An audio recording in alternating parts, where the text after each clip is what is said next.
ভাই আপনার পায়ে ধরি, আপনি আমার 500 টাকা ধার দেন ভাই। জানি আপনি আমার চিনেন না, আমি এসে আপনার টাকাটা দিয়ে যাবো ভাই। আমার মান সম্মানটা রক্ষা করেন ভাই। আমি এটা পছন্দ করছি, এইটাই খাবা ভাইয়া, এই নেন। ভাইয়া আমি এটা খাবো না, আমি যেগুলো অর্ডার দিছি সেগুলোই খাবো।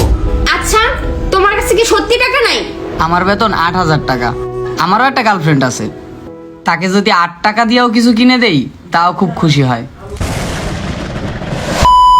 ম্যাম, জি মেনু কার্ড। Thank you. কি খাবো কি খাবো? ভাইয়া আপনি আমাকে এটা দিবেন, তারপর এইটা দিবেন, তারপর এই যে এইটা দিবেন, মিক্স স্যালাডটা। আরে না, এগুলো একটাও ভালো না, এগুলো খাও না তো। আমি যেটা বলি সেটা খাও। তুমি যে খাবারগুলো দেখতেছো ওগুলো কিন্তু অনেক সস্তা, আমি এগুলো খাই না। এই যে এটা খাও, এটা কিন্তু অনেক সুন্দর। আরে না না, এসব তুমি কি দেখাচ্ছ? এগুলো তো আমাদের বাসার ড্রাইভাররাও খায় না, দারোয়ানরাও খায় না। শোনো, আমার বাবা যখন আমাকে রেস্টুরেন্টে নিয়ে যায় না, তখন আমাকে পুরো মেনু কার্ডটাই দিয়ে দেয়। আমার যা ইচ্ছা তাই খাবার অর্ডার দিয়ে দিই, বাবা কিচ্ছু বলে না। শোনো না, আমি এইটা খাবো, তারপর এটা খাবো, তারপর দেখো কত সুন্দর খাবার, চিকেন কড়াই, এইটা।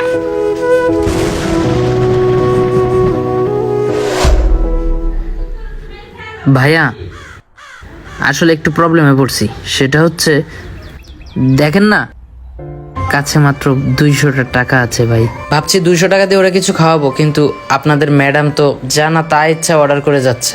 এখন আমি কি করতে পারি? ভাই আপনার পায়ে ধরি ভাই, আমার 500 টাকা ধার দেন। জানি আপনি আমার চিনেন না ভাই, আমি এসে আপনার কাছে টাকাটা দিয়ে যাবো ভাই। আমার মান সম্মানটা রক্ষা করেন। ওনা কিছু বুঝতে পারতেছে না ভাই, সব দাবি দাবি খাবার অর্ডার করতেছে ভাই। কিছু টাকা দেন, আমি এসে দিয়ে যাবো ভাই আপনাকে। ভাইয়া আসলে কথা তো সেটা না, আমার কাছে 500 টাকা আছে কিনা দেখতে হবে আগে। ভাইয়া আমার কাছে তো 300 টাকা আছে। আচ্ছা ঠিক আছে, দেন ভাই, এটাই দেন। আপনি আমাকে অনেক বড় উপকার করলেন, থ্যাংক ইউ ভাই। আসেন তাহলে। কি হলো, কোথায় গেছিলা? অর্ডার দাও, খাবো তো। আচ্ছা শোনো, তুমি এটা খাও, এটা খুব ভালো আর দামিও। খুশি? এইটা কি খাবার? না না, এটা আমি খাই না। ওই পাশে আরো খাবার আছে যেগুলো আমি অর্ডার দিছি, ওইগুলা খাবো। আর বুঝলাম না, তুমি আমাকে নিয়ে আসছো, তোমার কাছে কি টাকা নেই? আরে না, টাকা তো আছেই, এই খাবারটা খাও, এই যে 500 টাকা দামের। উফু না, এটা আমি খাই না। যেগুলো আমি খেতে যাচ্ছি আমি ওগুলোই খাবো। আরে তুমি বুঝতেছো না কেন? তুমি এইটাই অর্ডার দিছি, এইটাই খাবা, তুমি এইটাই খাবা। এ ভাই এটা এটা নিয়ে আসেন তো এক পিস। ভাইয়া আমি এটা খাবো না, আমি যেগুলো অর্ডার দিছি সেগুলোই খাবো। আচ্ছা তোমার কাছে কি তাহলে টাকা নাই? হ্যাঁ নাই, আমার কাছে টাকা নাই। তোমার কাছে টাকা নাই, তাহলে তুমি আমাকে কেন এখানে নিয়ে আসছো? কেন এই রেস্টুরেন্টে নিয়ে আসছো? আরে বাবা, তুমি যদি আমাকে পছন্দের খাবার না খাওয়াতে পারো তাহলে তুমি আমার যোগ্যই না। তুমি রীতিমতো এই ভাইটার সামনে আমাকে অপমান করতেছো, তার জন্য আমি নিজে ছোট হয়ে তার কাছ থেকে 300 টাকা ধার নিয়েছি। কি? আর 200 টাকা আমার কাছে ছিল, মোট 500 টাকা ম্যানেজ করছি তোমাকে খাবার খাওয়াইতে। কিন্তু সেটা তোমার পছন্দ হচ্ছে না। তোমার বাবা কোটিপতি, তোমার বাবা তোমাকে কি খাওয়াইছে সেটা নিয়ে তুমি পড়ে আছো। সকাল থেকে মনটা খুব খারাপ ছিল, ভাবছিলাম তোমার সাথে কথা বললে একটু ভালো লাগবে, তাই তোমার সাথে একটু দেখা করতে আসছি। কিন্তু তুমি সেই থেকে সে খাবার নিয়েই পড়ে আছো। আমি তোমার যোগ্য না, হ্যাঁ মেনে নিলাম, কিন্তু তুমিও আমার যোগ্য না।